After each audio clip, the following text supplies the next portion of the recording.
Hey everyone, and welcome back to the channel. Today, we're diving into a really important topic, something that affects us all: relationships. Have you ever wondered why some relationships that seem so perfect from the outside just fall apart? It's often not because of one big, dramatic event. More commonly, it's the slow erosion caused by small, seemingly harmless habits that build up over time. These are the silent killers of connection and intimacy.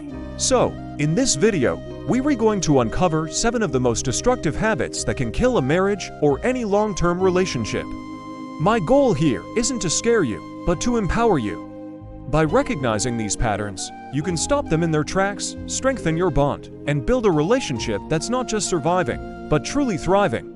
Let's get started. The first habit, and it's a huge one, is poor communication. And I don't just mean not talking, I'm talking about not listening. So often, we listen to reply, not to understand. We're just waiting for our turn to speak, to make our point, or to defend ourselves. True, active listening means putting your own thoughts aside for a moment and genuinely trying to see the world from your partner's perspective. It's about hearing the emotion behind their words. When a partner feels unheard, they start to feel invisible, and that feeling of loneliness within a relationship is one of the most painful things a person can experience. Over time, this communication breakdown creates a huge chasm between two people. This leads us directly to our second destructive habit: criticism. I'm not talking about constructive feedback given with love. I'm talking about constant fault-finding. Sentences that start with "you always ... or "you never ... This kind of criticism is an attack on your partner's character. It makes them feel like they're not good enough, like they can't do anything right. When someone is constantly on the defensive, they can't be open and vulnerable. Instead of feeling like a team, you start to feel like opponents.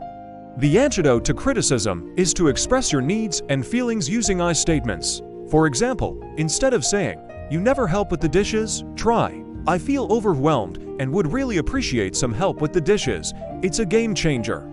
Habit number 3 is contempt. Relationship experts consider this the single greatest predictor of divorce. Contempt is more than just criticism, it's communicating with disgust. It's sarcasm, eye-rolling, scoffing, name-calling, and hostile humor. It's saying, in one way or another, "I'm better than you." Contempt is poison. It erodes all respect and admiration, which are the foundations of a loving relationship. When contempt enters the picture, you're no longer equals. One person is positioned as superior, and the other is made to feel worthless. It is incredibly difficult to rebuild from this place because it attacks the very core of your partner's being. If you see contempt in your relationship, it's a major red flag that needs to be addressed immediately. Moving on to habit number 4, keeping score. I did the laundry 3 times this week, and you only did it once. I was the one who remembered your mom's birthday, not you. Relationships are not a competition. When you start keeping a running tally of who does what, who's right, and who's wrong, you're operating from a place of transaction, not partnership. A healthy relationship is built on generosity and the understanding that you're a team. Sometimes you'll give 60% and they'll give 40%, and other times it will be the reverse. It's about supporting each other, not about making sure everything is perfectly equal at all times. Keeping score breeds resentment and turns your partner into a rival instead of an ally. The 5th habit that can slowly kill a relationship is avoiding conflict. Now, this might sound counterintuitive. Don't happy couples avoid fighting? Not at all. Happy couples handle conflict constructively. Avoiding disagreements, bottling up your feelings, or just giving in to keep the peace might seem easier in the short term, but it's disastrous in the long run. Unresolved issues don't just disappear, they fester. They build up resentment, anger, and distance. Eventually, that pressure cooker is going to explode, often over something small and insignificant, leaving both partners confused.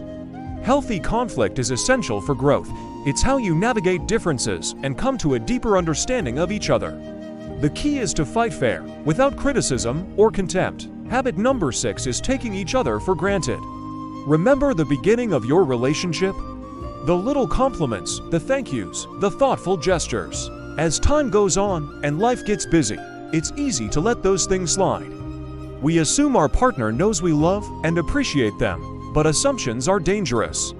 When people stop feeling appreciated, they start to feel like a fixture in the house rather than a cherished partner. Gratitude is the lifeblood of a happy relationship. Make a conscious effort every single day to notice the good things your partner does. Say thank you for the small stuff. Give them a genuine compliment. These small acts of appreciation are deposits into your relationship's emotional bank account, and they make a world of difference. And finally, our seventh and final habit is neglecting emotional intimacy. Physical intimacy is important, of course, but emotional intimacy is the glue that holds you together through thick and thin. This is about sharing your inner world with each other, your hopes, your fears, your dreams, your struggles. It's about being each other's soft place to land. When couples stop talking about their feelings and stop being curious about each other, they start living parallel lives. They become roommates instead of soulmates. You might be sharing a house and a bed, but your hearts are miles apart. Make time for deep conversations. Ask open-ended questions. Be vulnerable. Share your true self and create a safe space for your partner to do the same. So, there you have it, 7 habits that can silently destroy a relationship. Poor communication, criticism, contempt, keeping score, avoiding conflict, taking each other for granted, and neglecting emotional intimacy. The good news is that habits can be changed. The first step is awareness. By recognizing these patterns in yourself or your relationship, you've already won half the battle. It takes courage and commitment from both people to turn things around. If you feel like your relationship is struggling with some of these issues, consider talking to a professional couples counselor. There is no shame in seeking help. It's a sign of strength and a commitment to your partnership. Have you ever looked at a couple that's been together for years and just wondered, what's their secret? How do they make it work day in and day out, through all of life's ups and downs? Is it some kind of magic formula? Well, I've spent a lot of time thinking about this, talking to people, and looking at what makes relationships not just survive, but truly thrive. And I've found it's not about grand gestures or fairy tale romance. It's about the small, consistent things you do every single day. So today, let's break down the real stuff, the practical building blocks that keep a relationship strong and healthy for the long haul. First up, and this might sound obvious, is communication. But I'm not just talking about saying, "How was your day?" I mean really talking. It's about being brave enough to share your vulnerabilities, your fears, and your dreams. It's also about listening, truly listening, without planning your response while the other person is still talking. Active listening means you hear what they're saying, you understand the emotion behind their words, and you validate their feelings, even if you don't agree. It's saying things like, "I hear you, and it makes sense why you feel that way." This creates a safe space where both partners feel seen and heard, which is absolutely fundamental. Next, let's talk about respect. Respect isn't just about being polite. It's about genuinely admiring the person you're with. It's respecting their opinions, their boundaries, their ambitions, and their individuality. In a strong relationship, you don't try to change your partner into a different person. You fell in love with them for who they are, right? So, you support their growth, but you don't try to mold them. Respect also means fighting fair. Disagreements are inevitable, but name-calling, belittling, or bringing up old mistakes, that's a no-go. It's about attacking the problem, not the person. When you respect each other, you can navigate conflicts without damaging the foundation of your bond. The third pillar is shared values and goals. While you don't have to agree on everything, being on the same page about the big things in life is crucial. What are your core values? What do you want your future to look like in 5, 10, or 20 years? This could be about career, family, finances, or even how you want to spend your weekends. Having a shared vision gives you a sense of teamwork. You're not just two individuals living parallel lives. You're partners building something together. This common direction creates a powerful bond and gives you something to work towards as a unit, making your connection much deeper than just day-to-day affection. Another key ingredient is effort. Relationships are like plants. They need constant nurturing to grow.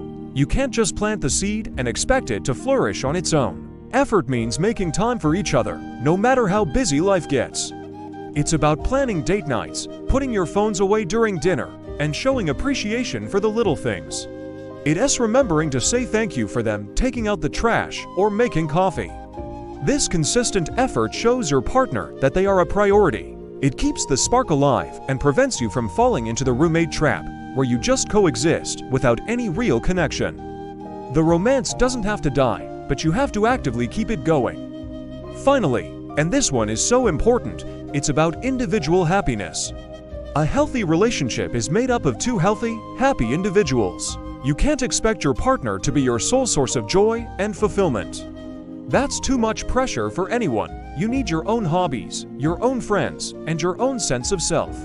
When you take care of your own well-being and pursue your own passions, you bring a more complete and vibrant person to the relationship. This independence actually strengthens your bond because your time together becomes about choosing to be with each other, not needing to be with each other out of a sense of emptiness. So, to sum it up, open communication, mutual respect, shared goals, consistent effort, and individual happiness. These aren't secrets, they're choices. They are conscious decisions you make every day to invest in your relationship. It's not always easy, but building a life with someone you love is one of the most rewarding things you can ever do. Thank you so much for watching today. I hope this was helpful. If you found value in this video, please give it a thumbs up and consider subscribing for more content on building healthier, happier lives and relationships. Let me know in the comments which of these habits resonated with you the most, or if there are any others you'd add to the list. Stay connected, be kind to each other, and I'll see you in the next video.